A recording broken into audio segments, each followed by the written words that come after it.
Welcome back to the Get Off the Treadmill podcast for small business owners and entrepreneurs, where we show you how to build a successful business and to have a life too. We're going to dive into another topic that helps us make more money in less time and to get off the treadmill so we can experience a life of significance. And now, your host and the author of the #1 best-selling business book, Making Money is Killing Your Business, Chuck Blakeman. Today, I'm with Lynn Whitbeck. She is the queen of joyful sales. Business owners and entrepreneurs hire Lynn to ignite winning sales because most fail to connect, capture, and close their ideal clients. Lynn is the founder and CEO of Petite to Queen and host of Claim Your Career Crown and the Get More Clients show, streaming on Amazon Fire, Roku, Apple TV. She loves visiting national parks, cooking, and playing Pokemon Go. Welcome, Lynn. It's great to be with you. Chuck, I'm so glad to be with you again. We have such fun together. Yeah, we had a great time last time talking about making sales joyful, which, is kind of infectious. It was an easy, joyful time to be together. So if people haven't listened to that podcast, scroll backwards and find Lynn on Making Sales Joyful. Today, we're going to talk about people not following up well, or as we said before we started, maybe not even following up at all. Gee whiz, this is what sales is all about, isn't it? We're going to make sure we stay with somebody until we get it to the close, but it doesn't happen that way too often, does it? No, and in fact, follow-up is such a crucial part. I want everybody to recognize a very important stat, which is that 80% of the sales are made by the 20% of the salespeople who follow up. Salespeople, business owners, entrepreneurs, all of you out there, when you don't follow up, you're giving that business to your competitor. Yeah, we could stop right there. We could be done, a 1.5 minute podcast, because really that should just motivate all of us to do this, because it's really true. I've heard the same thing. It's the old 80-20 rule. Why is Joe down the street getting all these clients? Because he talked to people. He kept talking to the people that I stopped talking to. That is a huge part of this. Yeah. Really, absolutely. I owned a couple of marketing companies, and one of the things I learned about marketing is that it's about relationships. Good marketing is about relationships. Bad marketing is about selling people stuff, right? But good marketing, it's about building relationships, and relationships have two hallmarks: recency and frequency. How recently did you talk to me, and how frequently? And it's both and. If you talk to me recently, but you've never talked to me before, there's no relationship. That's recent, but it's not frequent. And if you talk to me a lot and then all of a sudden you stop talking to me, well, the relationship's going to fade. So we need to stay with people. We need to follow up. And we do either recently and then fall off the face of the earth, or recently is like walking into a bar and meeting a woman and saying, "Hey, what's your name?" "My name's Sally." "Well, Sally, will you marry me?" There's not enough frequency. It doesn't work. You can't just stab people with your business card and expect to actually get away with it. So talk us through a little bit of what you see as core issues with why we don't follow up, because there's got to be some head trash around that. Well, there's a couple of things. First of all, people don't know what to say, so that happens. People will put up all kinds of different excuses like, well, I didn't follow up in a timely manner. Yeah. Last time I checked, your clients aren't keeping score. They're not literally running an Excel sheet to see the last time you checked in on them. So, let that go right now. They're busy. Important? Yeah, they're busy. Okay. Because I'll get that. Well, should I apologize that I literally had this conversation with someone the other day, and she was on a cruise in January and she hasn't followed up with anyone on that list. And I said, they've been busy. Have you been busy? And I said, it's time to reach out. You will need to remind them where you met, but have a plan. Deliver value. What's the purpose? Why are you following up? And deliver value and get it on a plan and a cadence. Now, this isn't just dropping somebody into some kind of drip campaign. Right. That's not to say that you can't have an automated campaign that is delivering value, but make sure that it's that, why does it matter to them? So you're delivering that value. The other thing is, if people do follow up, they do something that sounds like this, Chuck. "Oh, hi, Chuck. This is Lynn. I'm calling to follow up. I know we talked, it's been a while, but I wanted to see if you had made a decision on that sales consulting. This is Lynn. 206-498-51222. Lynn at And you're going, what the? And that's what you got. How many times have we seen those emails? Moving this to the top of your inbox. Yeah. Hello. Okay, so what I want everybody to do here is, first of all, you got to go back and think about your ideal clients. What do they want, need, or lack? Why does it matter to them? So they can what? So they can what? What's the dream? What's the goal? What's the initiative? What's the aspiration that they truly ardently desire? Now, what assets do you already have? Like, I'm just doing this podcast with Chuck right now. This becomes an asset. So what do you have that you can point them to? Because follow-up, believe me, is a very common problem in sales. And so, hey, go listen to this episode. It's going to give you some tips on how to follow up. You've all got that. You can do a Facebook Live. You can point them to that. You can point them to shows that you were on. You can a blog post, anything. It's out there. You've got assets. Now, wind that in. Why does it matter that they listen to that, watch that, do that? I mean, heck, if it's a video, I always remind people that they can watch it at 1.2 speed. So it'll take even less time, right? So there's a lot of ways that you can now deliver value. And here's the kicker.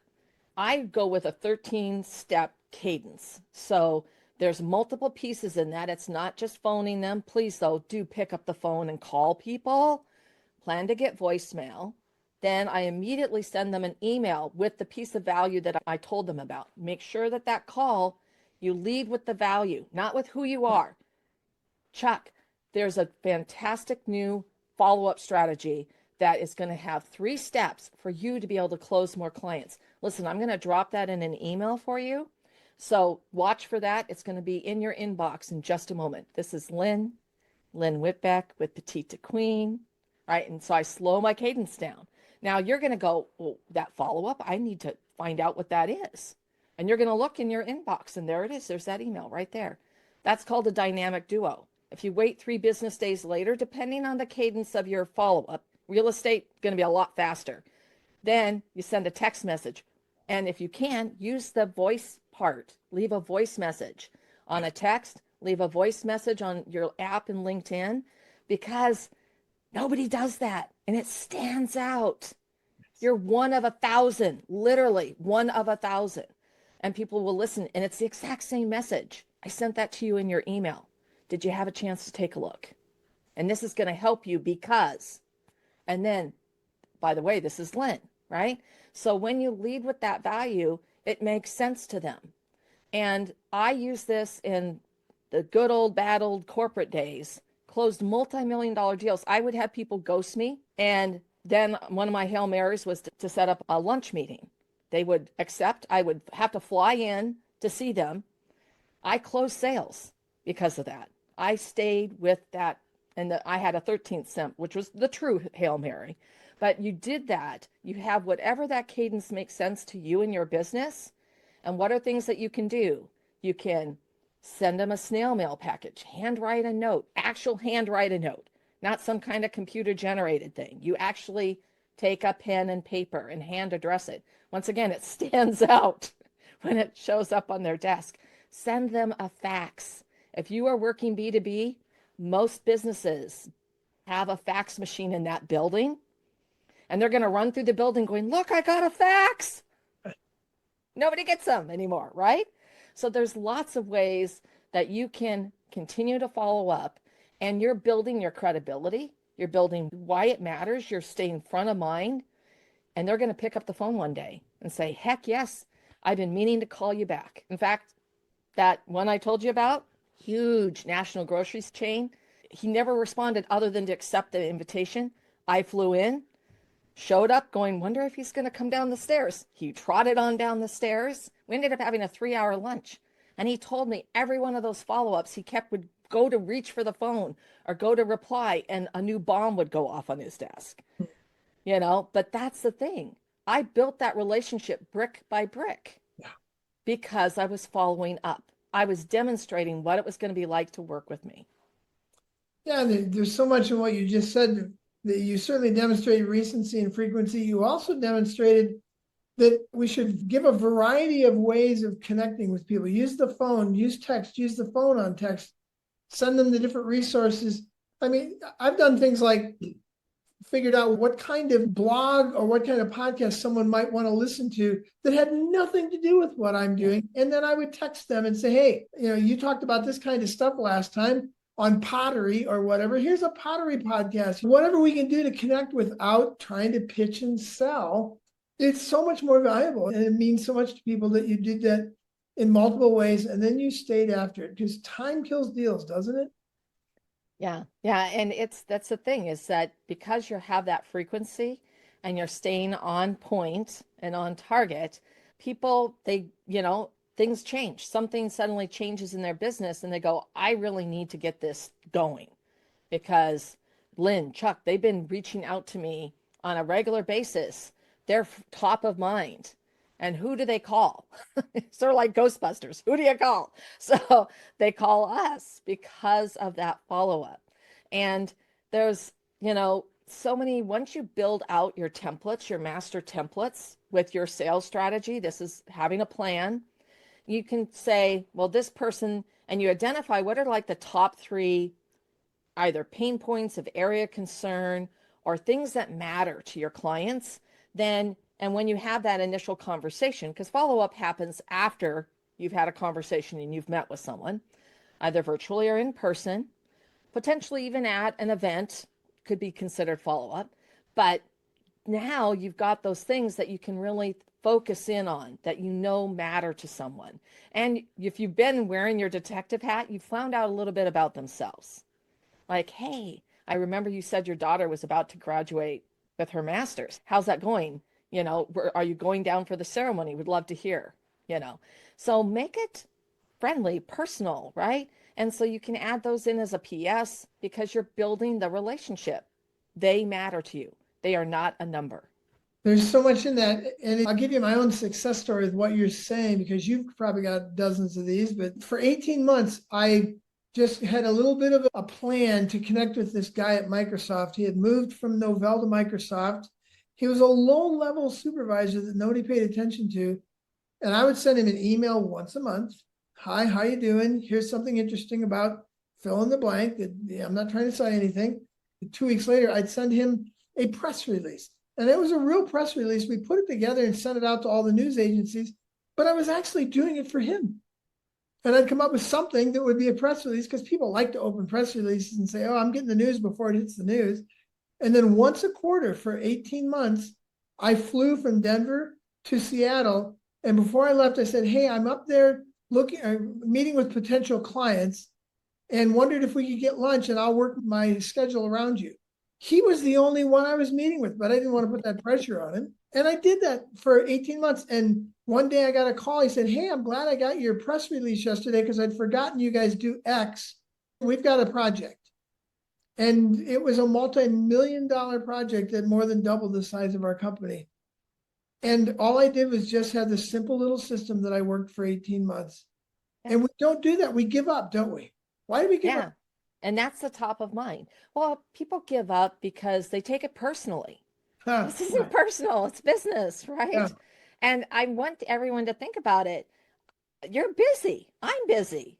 Chuck, you're busy, right? Well, that's the thing. It's not that they're ignoring you, or they don't like you, or they don't want to work with you, or the answer's no, no forever. Don't ever call me. It's they're busy is the number one reason that people are not responding. And so when you are joyfully showing up and delivering value that matters to them, you are moving the needle. You are moving that needle brick by brick. And that's exactly what happened in Chuck's story. 18 months, literally a project handed to you on a silver platter. But it was because of the 18 months of work. And that's a common story in B2B, but it's the same story is true in working with whatever type of business you have. And some businesses, it takes 6 months, 12 months, but that 18 months, that still becomes a really great client. Yeah, and Lynn, I think it was something I had to learn, that people aren't trying to avoid me. My assumption was always they're avoiding me. They don't want to work with me. I'm bugging them. It was always me interpreting for them things they had never said. And yeah, me. Yeah, and exactly. And we really got to get over that and say, I'm going to assume this person is an adult. They are not passive aggressive. And so they're going to want to work with me until they say no. I had to learn, and I think I'm still learning that because it's so easy to go to the worst case scenario of why someone doesn't call you back. Well, they don't like it. No, more often than not, it simply is just that. Yeah, they're really busy and you really aren't in the center of their lives. Don't worry about it. Just keep calling. But I did learn as a result of that fear, I did learn that I always give the potential customer an out. Hey, I don't want to bug you, but I'm just, I want to follow up because that's part of what I do. I want to make sure that you see that I am faithful to following up. But, please let me know if you've gone a different direction. So we give them that out. So we're not bugging them, but we are following up because people are busy. Yeah. Yeah. And even when someone says no, usually it's no for now. Uh-huh. It's not no forever. Very rarely is it no forever. There are times when it's just truly not a fit, right? Okay. And it is truly a no for forever. But most no's are soft no's. Yeah. And they really are no for now. And so I encounter this a lot. It's like, well, I've got a friend who's going to help me with this. It's like, Mm-hmm. okay. Or, well, I found somebody who I can work with who's not going to charge me as much. And I stay in touch. I continue to check in with them. And lo and behold, 3 months, 6 months later, they come back and it's like, that didn't really work out and I need help. Would it be okay if can I work with you now? And they're always like tail between their legs. And it's like, of course. Well, Sometimes you have to think the grass is greener or the cheaper solution is uh-huh. better, right? Yeah. And or that friend that you have is gonna work miracles. It's like, or oh, I'm looking for the unicorn. I'm looking for that magic wand that's gonna give me instant success. And it's like, oh, good luck with that. Well, I think one of the things you're talking to is one of the mistakes I learned early on. Somebody told me it was a sales course where they said, if people say no, get them out of your database. They're dead weight. It's like cleaning your attic. You just get all those things out of there that don't belong there and you just feel better. And I realized it took me years to figure out, that doesn't sound right. And sure enough, it wasn't. For that reason, I've had people 2 years later, once I said no, and I just kept in touch, just lightly kept in touch in ways that they would want to hear from me rather than trying to sell them. And 2 years later, hey, I'm glad you called. Let's do this. Yeah, absolutely. And having those common touch points for anyone who's not actively working their email database, you should be, because it's got like a 24% engagement rate versus social at 3. Where do you want to spend your time and energy? Let me just ask you that. And if you make that email communication regular, then it's the people are used to it. It's coming into their box. They know it's coming from you. You also tell people what to expect when they sign up. And having that whole thing, it's, it really does help with, in addition to once someone says no, then I always put them on for a follow-up. And it's usually I'm following up with something that matters to them, staying in touch. I'd love to hear how this went, how things going. I'm not asking them about working with me. Right. That's not there. There's no pressure. It's just human to human. Yeah. And what happens with that is that people, go like, well, maybe we should talk again. Things haven't really been going that well. And, you give them the opportunity to raise their hand. But I also give people the opportunity to, as I call it, self-call. If they want to leave the community, the orbit, they can do that. And that's okay. It doesn't mean I'm bad or I'm mean or I'm horrible or they don't like me. It just means that it's not for them. And that's okay. That's okay. And you shouldn't try and be all things to everybody because then you'll be a chameleon and you won't know yourself or them. Yeah. None of that works out. So I'm a big fan that process is more important than tool, but sometimes the tools are really helpful in the process. Do you have any particular follow-up tools? They may not be software, maybe just an idea or a discipline or are there tools that you would recommend to people to help them with follow-up? One you've obviously said is something like put it on your calendar to follow up or something like that. So that's a tool, but what other tools would you recommend? I recommend that you do what I talked about early on. Do an asset audit. What do you already have? How does it answer what matters to your clients? How does it deliver value? Define that. What matters to them, not what matters to you, what matters to them. Why? And then you can create those templates, text, email, honestly, creating a little voice script. Please don't read the script. But I mean, I did that with you completely ad lib just now, right? A few minutes ago. But the point is smile when you leave them the voicemail, okay? People can hear it in your voice. So my technique that I want to share is called the triumphant triangle. And that's what I told you. You pick up the phone, you leave a voicemail. I mean, you expect to get voicemail, but you're ready if they're ready to talk. What's the purpose? Why are you calling? And you lead with the value, why it matters to them, and then how can they get it? You're going to leave it, you're going to send them an email. And you might even say with this subject line. And the email should also be very quick and skimmable. It should not be a page long, people. The voicemail should be 30 to 60 seconds long. People have the attention span of an amoeba. They're busy. Okay, lead with the value, get off, hang up. Then the email's all ready to go. You hit send, and it has the value in that. And then 3 business days later, for a normal business cadence, you're going to send them a text or send them a message on LinkedIn. And in both cases, you can leave it as a voice message again, because it's unique and it stands out. Now, some people are not on LinkedIn very often, so it's just, they may not hear it for 6 months.